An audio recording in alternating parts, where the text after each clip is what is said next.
Wala yung ating ginawa, no? Makikita nyo po, napakahaba po, no? Ayan.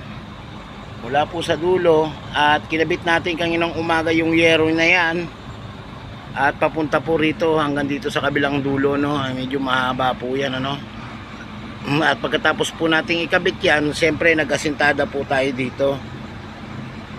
Yan naman pong asintada na yan, dahil mataas ang tambak dito, naglagay tayo ng asintada dyan at pina-slide natin para po yung ating yero ay hindi rin po masipa nung panambak, ano, at para hindi rin po masira yung pinaka hollow block sa labas na inisintada natin, ano.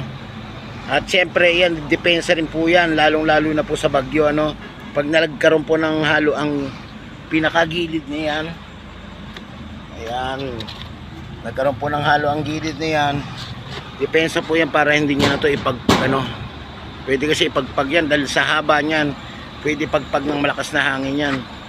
Kaya kung may depensang ganyan, matibay po yan dahil may ipit siya ng halo, ano, at saka yung panambak din natin dito hanggang pantay dyan, hindi rin siya mapuwersa, ano. Ayan po yung pamamaraan natin, diskarte natin. Ayan, hanggang saan dito na lang po ang aking video. Sana po ay may natutunan kayo. Huwag nyo naman pong kalimutan mag-like at mag-share. Maraming salamat po. Hanggang dito lang po ang aking video. Bye bye.